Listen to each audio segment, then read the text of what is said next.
सरकार बदलते ही तेजस्वी तथा नीतीश कुमार के एक साथ आते ही भाजपा के नेता और अभी भी विधानसभा के स्पीकर विजय सिन्हा की गजब बेइज्जती हुई।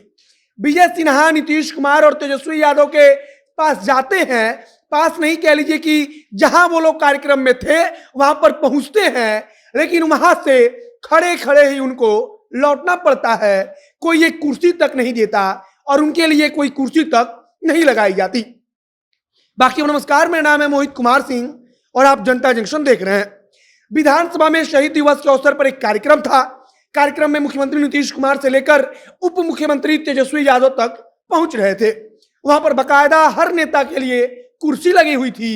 नीतीश कुमार के सारे करीबी उनके आसपास बैठे थे। तेजस्वी यादव के भी नेता जो लोग थे वो आसपास थे, लेकिन विधानसभा के जो अध्यक्ष हैं विजय सिन्हा, उनके लिए कोई कुर्सी थी ही नहीं।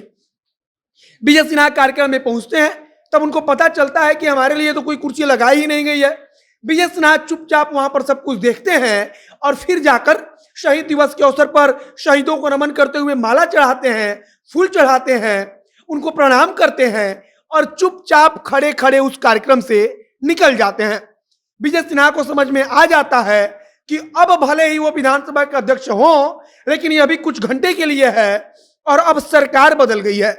सरकार बदल गई है तो रुतबा खत्म हो गया है और अब विजय सिन्हा को कोई कुर्सी देने वाला नहीं है।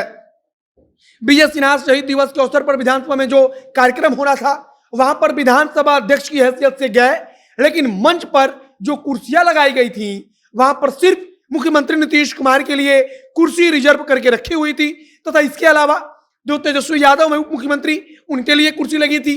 तेजस्वी यादव अपनी कुर्सी पर बैठे थे तो नीतीश कुमार अभी नहीं आए थे, लेकिन उनका कुर्सी वहीं पर खाली था। लेकिन विजय सिन्हा जो विधानसभा अध्यक्ष हैं, अभी भी जब हम वीडियो बना रहे हैं तब भी उनके लिए किसी प्रकार की कोई कुर्सी नहीं लगाई गई थी। अब समझिए कि विजय सिन्हा को यह बात कितनी बुरी लगी, क्योंकि सबसे पहले वे कार्यक्रम में जाते हैं, सब कुछ देखते हैं और देखते हैं कि यहां तो हमारे लिए कुर्सी नहीं है। तब वे चुपचाप आराम से जाकर फूल माला चढ़ाते हैं, शहीदों को पूरे सम्मान के साथ प्रणाम करते हैं और चुपचाप वहां से बाहर निकलते हैं। और जब मीडिया कर्मी पूछते हैं तब विजय सिन्हा कहते हैं कि अभी हम संवैधानिक पद पर हैं, इसीलिए हम कुछ नहीं बोल सकते हैं। मतलब कि उनका इशारा होता है कि एक बार संवैधानिक पद खत्म होने दीजिए, यानी कि उनको इस्तीफा तो देना ही है और विजय सिन्हा विधानसभा अध्यक्ष के पद से इस्तीफा देंगे। और इसके बाद से विजय सिन्हा का इशारा था कि सबके बारे में बोला जाएगा, सबका हिसाब किया जाएगा। बाकी आज अगर हम बात करें तो विधानसभा का जो परिसर है वहां पर शहीद दिवस के अवसर पर एक कार्यक्रम था।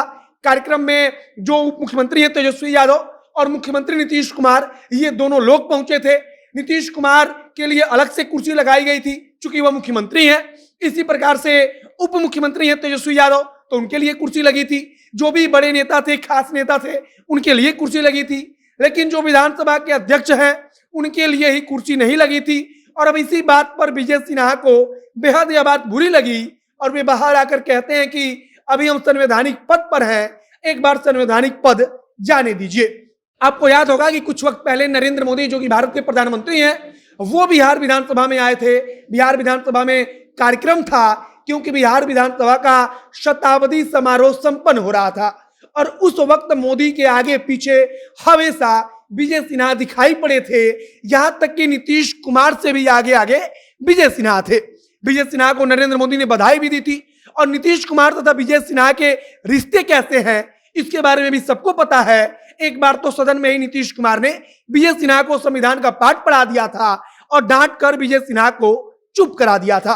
और इसको लेकर उस समय तेजस्वी यादव ने काफी हंगामा भी किया, राजद ने भी हंगामा किया। लेकिन आज सरकार बदल गई है, तेजस्वी और नीतीश कुमार एक साथ हैं, तो विजय सिन्हा जब कार्यक्रम में जाते हैं तब उनको एक कुर्सी तक नसीब नहीं होती। बाकी आगे अगर भाजपा का कोई नेता इस पर कुछ कहता है, विजय सिन्हा इस पर कुछ खुलकर कहते हैं, तो उसे हम आप तक पहुंचाएंगे। फिलहाल हमारी नजर बनी हुई है कि क्या कुछ हो रहा है, विजय सिन्हा कब तक इस्तीफा देते हैं, नया स्पीकर कौन बनता है, इस प्रकार की जो भी खबर आएगी हम आप तक पहुंचाते रहेंगे। वीडियो यहीं पर समाप्त करते हैं। वीडियो को शेयर कीजिएगा, फेसबुक पेज को लाइक कीजिए, यूट्यूब चैनल को सब्सक्राइब कीजिए। कैमरे के पीछे विशाल खड़े हैं और मैं मोहित कुमार सिंह। बहुत बहुत धन्यवाद।